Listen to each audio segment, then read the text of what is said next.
The Blue Ridge Parkway, a scenic drive between the Great Smoky Mountains National Park of the North Carolina-Tennessee border and the Shenandoah National Park of Virginia, is widely considered America's favorite drive. Its reputation stems from the consistent attraction of over 20 million people from across the nation as well as from around the world every year. For tourists, bicyclists, and motorcyclists, the Blue Ridge Parkway has become known as one of the most spectacular drives in the country. As stated by Elizabeth and Charlie Skinner in the Bicycling the Blue Ridge, there is no ribbon of road in the country more ideal for bicycling than the Skyline Drive and the Blue Ridge Parkway. As part of the New Deal proposed by President Franklin D. Roosevelt, the Blue Ridge Parkway was started by the Civilian Conservation Corps as a response to the growing need to put people to work during the Great Depression.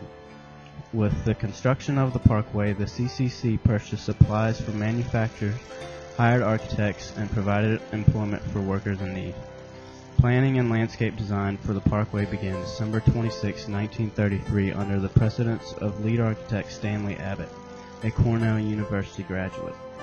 Influenced by Frederick Law Olmsted, designer of Central Park, New York, and landscaper of the Biltmore Estate in Asheville, North Carolina, Abbott set out to create a pastoral route that blends in with its natural habitat and displays beautiful mountain scenery, agriculture, streams and forests, and local lifestyle.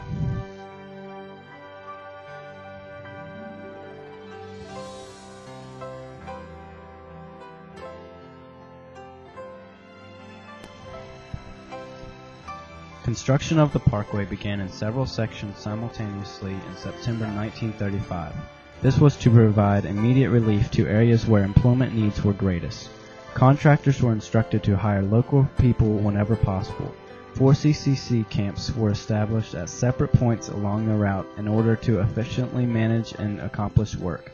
The CCC camps were managed with a military approach as workers were housed in barracks required to march in formation and take turns with kitchen duties.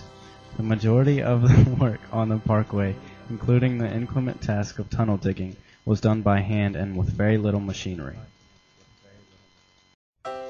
The camps continued steady labor enforcement until the start of World War II, at which time nearly two-thirds of the parkway was finished. The efforts by the CCC came to a halt in 1942. However, work on the remaining sections of the parkway continued sporadically until the parkway was finally finished in 1987. In its early years, the parkway was not the pastoral route it is today. Logging operations had destroyed much of the landscape, many streams were contaminated, and commercialization was thriving and taking over the few existing scenic areas. Logging companies built narrow-gauge railroads far into the mountains. The old logging railroad, which was 50 miles long, carried more than 100 million board feet of logs to the mill. It was built from 1919 to 1920, and a section has been reconstructed as a historic display. Logging and fires destroyed most of the virgin forests of the Blue Ridge. However, today the forests and streams have rejuvenated to their natural state. Commercialism has faded, and the parkway's original beauty has been restored.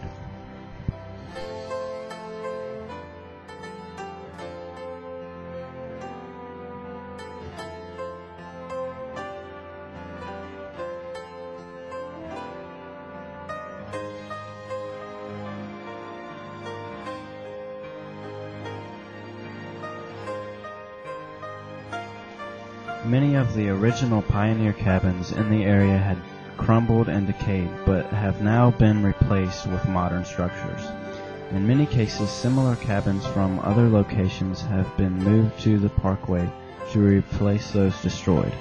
In addition, some farm proprietors along the parkway were asked to work with the Park Service to obtain the proper atmosphere by using traditional split rail fencing and keeping heavy farm equipment out of sight.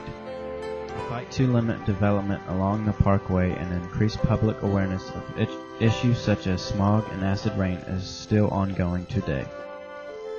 Attractions come in quantity and quality along the parkway, providing an exceptional array of activities for tourists. One modern structure, the Blue Ridge Parkway Destination Center, located in Asheville, North Carolina, is an advanced, energy-conserving building that operates as an information center.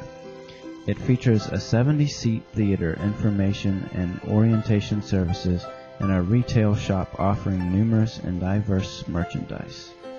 13 additional visitor centers, as well as lodges, restaurants, campsites, hiking trails, and picnic areas, also line the 469-mile drive.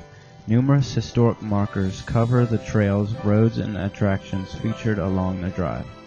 There is a large number of outdoor activities engaged by tourists on the parkway, such as hiking, fishing, bicycling, camping, climbing, hunting, picnicking, cross-country skiing, and hang gliding. Weddings are not uncommon either, as the panoramic outlooks provide a beautiful backdrop. Additionally, each season has its own unique beauty, relieving different flowers and colors than the months before.